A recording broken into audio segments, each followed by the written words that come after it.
some really expansive and exciting play on offer. I thought Wigan did really well to get back into the game after a horrid start, but that right edge was barely holding together for much of the game, which would be a concern to me if I was a Pie. All in all, objectives achieved and another positive for Rugby League this season.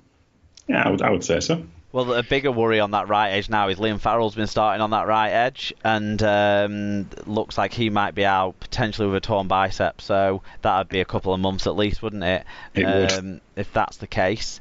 So that's another worry in there to throw into that. But yeah.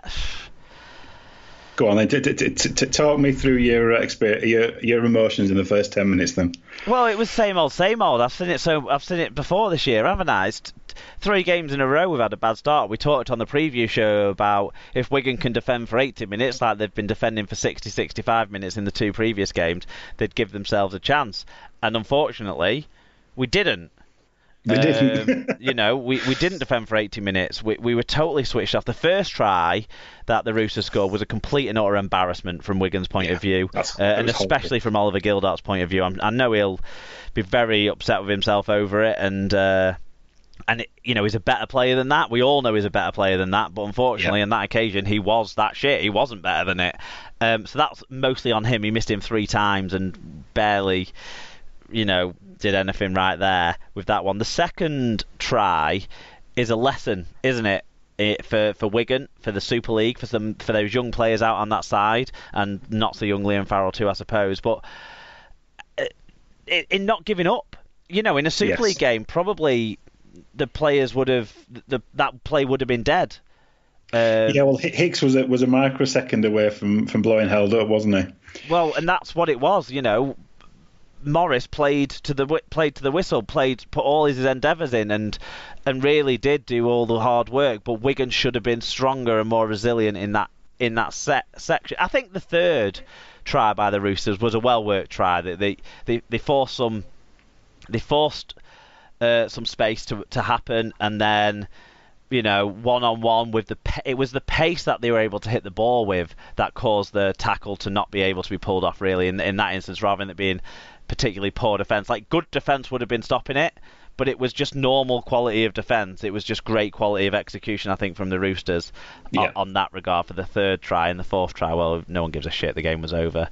But yeah, that first 10 minutes was hugely disappointing from a Wigan fan's point of view, and it really is something that Adrian Lamb needs to address, because it's happened in every game under his stewardship so far. So he needs to address it, he needs to sort it out, he needs to think about who he's starting on the pitch, maybe, I'm not sure, think about the way that the way that defensive line's coming up in that early period, maybe forcing more on the opposition when the energy levels are high, but it's not good enough.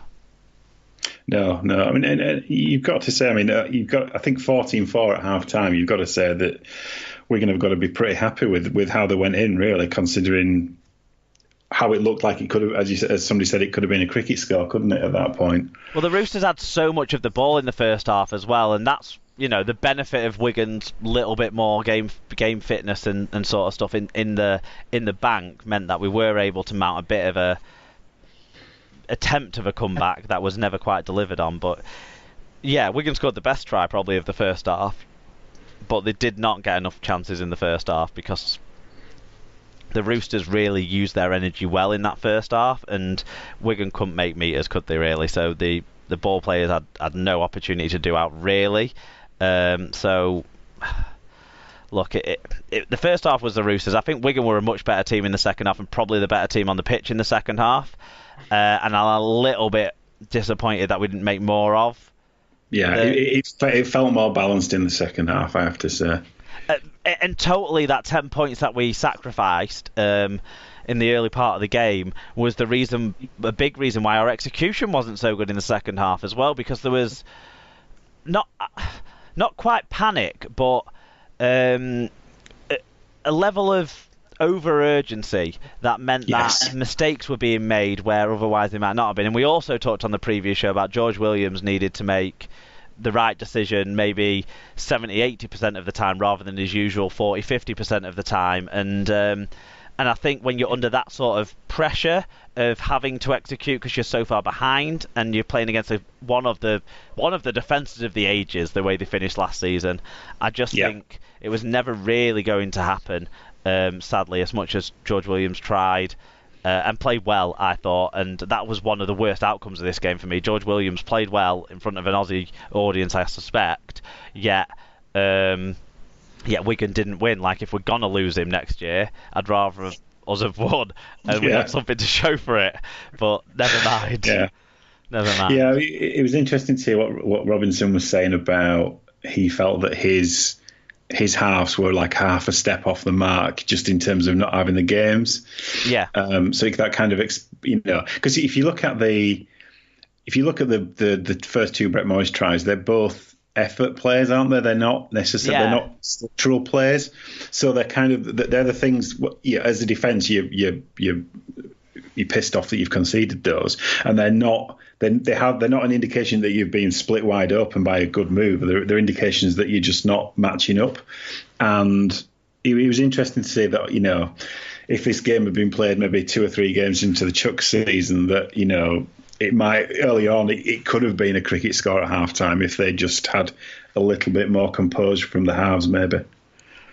Maybe so, but what I did think from their side is there was very few plays, if any, in the game. Like, maybe there was a couple of passes that went behind the man on a couple of occasions, or maybe a couple of offloads that didn't quite come off. But there was a lot of offloads, especially in that first half, that did come off.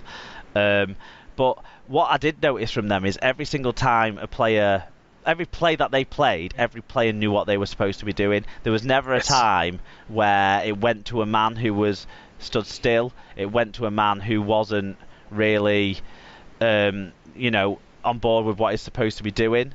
So that's a bit different compared to what we've seen from what Wigan were doing, where there was a little bit of still hesitation at times. Maybe Zach Hardacre got himself in the wrong position a few times. I think I've said that, already. I don't think he was where he needed to be a lot of the game. They're still kind of adapting to George Williams playing a lot of second receiver in the attacking part of the pitch rather than playing with split halves in the attacking part of the pitch.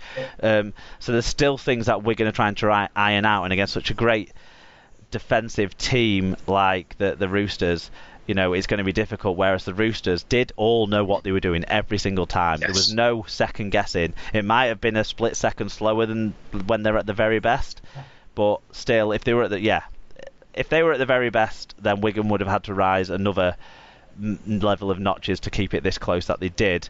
And Wigan look rusty still as well, unfortunately.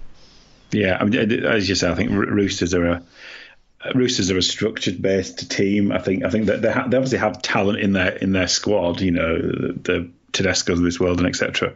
But they're a team of structure and concentration, and that always plays well if you're not fully match fit. You can always rely on that rather than being somebody who's reliant on a flair play. So that it kind of, if you were playing a more of a flair-based team rather than the Roosters, you might have been in a slightly different situation. But yeah, the fact that they were able to kind of rely on a bit of muscle memory and go back to what they know or what they've been drilled to know was probably it didn't help Wigan out really. No. We didn't get many Wigan fans. In fact, we didn't get any Wigan fans coming in with the views. I think Wigan fans stuck to their own message boards and Facebook groups to basically question Lam a little bit, maybe over some selections and things like that. There's certainly a question mark over why Tony Clubb's getting games if he's not playing much game time. There's a question there that needs to be considered by the Wigan club.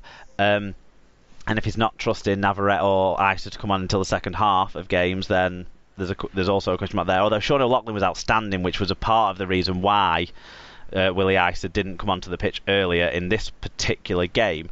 But a lot of Wigan fans were also labelling blame at the referee, including my uncle Pat as well, on the way back. But I'm assuming from your perspective it was just a case of maybe the odd call went 50-50, falling more off inside of the Roosters as the other way around. But I'm struggling to think of any truly hideous decisions that he made in the game that affected the result. There was the penalty that they scored the 2 points from in the second half felt ridiculously harsh, given that there was similar things that happened to Wigan that weren't penalised. But maybe watching as a neutral, you have a different view on that. And the only other thing I can think that really got the fans up massively was Tom Davies was stopped from taking a quick tap when he retrieved the ball from the crowd. I'm not sure why he wasn't allowed to take the quick tap, because it wasn't like another player passed him the ball. Whereas the Roosters then got a quick tap and were allowed to take it as a quick tap. And it maybe cost Wigan, in total on the two plays, 18 to 22 metres or something in total. So, it's not what defined the result at the end of the day. Wigan's shit start defensively on that right edge defined the result. But, I don't know if you had anything to say on Hicks from a neutral's point of view to kind of redress the balance that I've been suffering on Facebook today. Yeah, if anyone's seeking to blame Robert Hicks for the result, then they're deluded. He didn't influence the result in my eyes. Yes, there were a couple of things that you could argue. Was he very mindful that he was an English referee refereeing a kind of an international kind of team? But you could say that probably had a play on it. But at no point did anything that he did really influence it. No, it's more accumulation of very, very small things that didn't quite go Wigan's way, and people need to realise that. Yeah, looking for the things that don't go your team's way rather than the things that go your team's way. You can look at the minutiae, but then as you said, then I don't know how many people were, as you said, some people were picking on Gildart in terms of missed tackles and stuff like that. But you've got to look at the intensity to start with. You've got to look at those kind of things, rather than seeking to blame a referee who ultimately didn't influence the result in any shape or form. No, I felt the 12-point margin was harsh on Wigan, but it is what it is. I thought we deserved to probably go in and win the second half, but we couldn't quite do that. Cost of forcing things right at the very end. Do you have anything general else to talk about this game? It was a big game, so we'll give it a little bit more time. Do you have anything general to say? The only thing I'd say is that I think obviously Hargreaves was kind of did what you'd expect him to do. He was acting as a bit of an enforcer, a bit of a dickhead, as somebody said. But he just about got away with it, didn't he? You could have argued the late hit could have been potentially a yellow card, but I think Hicks, kind of wanted to keep everyone on the field, and I thought a warning was probably enough. And to be fair, I think he calmed down a bit after that. I was more bothered by the punch on the floor on Farrell than the late hit, because the late hit wasn't high. So I think penalty is sufficient for that. I was more bothered about whoever was the man who came in on Farrell and punched him in the head, but that doesn't seem to got. That's one of the problems. I think those decisions did rankle with the Wigan fans, and maybe could have changed things if we had an extra man for 10 minutes. But penalty on the late hit to me was the right call. It wasn't hard. Yeah, no, that was a penalty, and then obviously it was a bit of an all-in fight, wasn't it, at the end? Yeah. And I think you're right in terms of, obviously Hargreaves came in again, didn't he? And he hit Farrell when he was already on the ground, and that that was a late hit as well. That one was high. That's the problem with it. He hit him in the head. And then Farrell got a talking to for getting pissed off about getting hit in the head. That's maybe the one that Hicks did actually damage himself with the crowd on, to be fair. Well, but I think his reaction to it was shaped by the fact that everybody piled in. Yeah. I think if nobody else had come in, it'd have purely been talking to Hargreaves about that and possibly sending him to the bin. But when everyone piles in like that, I think Hicks's focus changes to being let's keep this game under control, rather than it being let's punish individual misdemeanors. And like you say, he did get it back under control. So yeah, he did, and that I think that's probably to his credit that the calming everyone down and talking to the captains was probably ultimately the right thing to do. But yeah, you wouldn't have been surprised if he'd given a yellow card. Let's wrap up this chat then. Who did you have as star players in this game? Well, you can't really look past Brett Morris, really, can you? in terms of in terms of try scoring. You can't really argue about that from a Roosters point of view. Yeah, I mean, I think everyone said, I think even Robinson said it, I think O'Loughlin was, he kind of went deep in the well for these kind of games, as he tends to do. They're the kind of the big games where he really steps up.